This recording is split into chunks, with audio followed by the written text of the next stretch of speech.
lagi koordinasi dengan BPJS. Insya Allah nanti semua data di Surabaya yang belum tercover akan di-cover oleh BPJS. Karena di Surabaya ini kan ada BPJS yang di-cover oleh JKN, pemerintah pusat. Ada yang di-cover oleh perusahaan. Ada yang belum di-cover oleh sama sekali. Sehingga yang belum di-cover sama sekali itu akan di-cover oleh pemerintah daerah. Sehingga mencapailah puasnya 95%. Sehingga warga di Surabaya ke depannya cukup dengan KTP sudah bisa langsung dilayani kesehatannya. Tetapi ada lagi, ketika JKN nanti berhenti atau nonaktif, ketika nonaktif maka secara otomatis dia jangan pernah ada jeda. Karena saya tidak berharap tadi ketika nonaktif dari pemerintah pusat karena JKN-nya mati tidak dibayarkan, akhirnya dia tidak bisa dilayani, tidak seperti itu. Tapi kalau nanti dari pemerintah pusat itu nonaktif, maka data ini secara otomatis langsung masuk ke datanya pemerintah daerah, di-cover oleh pemerintah daerah. Pelayanan tidak pernah berhenti. Sehingga juga disampaikan beliau kalau ada yang seperti itu, ada yang lagi yang kalau sudah mandiri kelas 1 ternyata dia tiba-tiba jadi miskin karena tidak mau membayar. Maka secara otomatis dia pindah ke kelas 3 kalau itu mau, dia mau ke kelas 3, tetap pelayanan kesehatannya berjalan, pemerintah kota yang langsung membayar.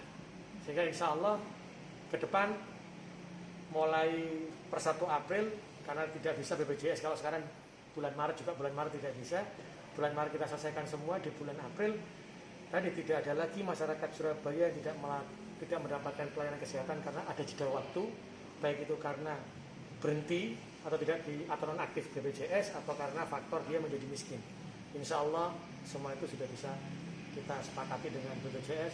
Saya sangat bangga ya teman BPJS, beliau punya semangat yang sama dengan pemerintah daerah, yang penting manfaat buat umat. Jadi kita memberikan untuk semua kalangan di pemerintah, di lingkungan pemerintah kota ya, di lingkungan kota Surabaya.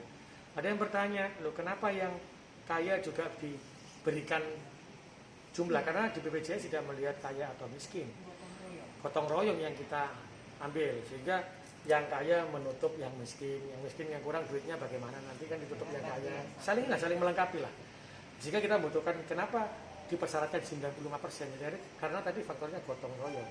Sehingga kalau ada lagi yang orang kaya ketika dia kena kena penyakit yang berat seperti kanker, dia menjadi miskin, tiba-tiba tidak bisa membayar, terus akhirnya dia turun, jangan sampai dia juga tidak di-cover kesehatan.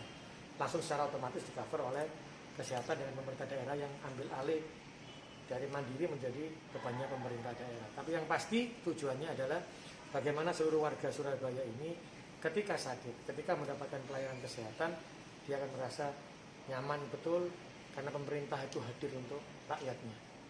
Insya Allah begitu, karena nanti juga akan terkonek juga dengan puskesmas tadi yang disampaikan BPJS, bagaimana nanti ketika ada warga yang memang yang sakitnya ringan, tidak perlu ke dokter, ke puskesmas, dia bisa chatting sama dokternya, saya harus minum obat apa ya, sehingga tidak minum obat yang sembarangan.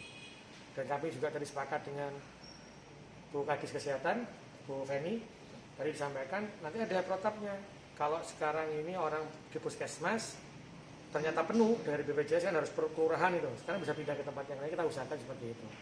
Dan yang pasti setiap puskesmas dia masuknya daftar jam berapa, dia harus selesai ngambil obat jam berapa, maunya 15 menit, maka itu yang harus dipenuhi oleh teman-teman. Nanti ada aplikasinya yang kelihatan. Kalau lebih dari 15 menit, maka ada sesuatu yang salah di sana.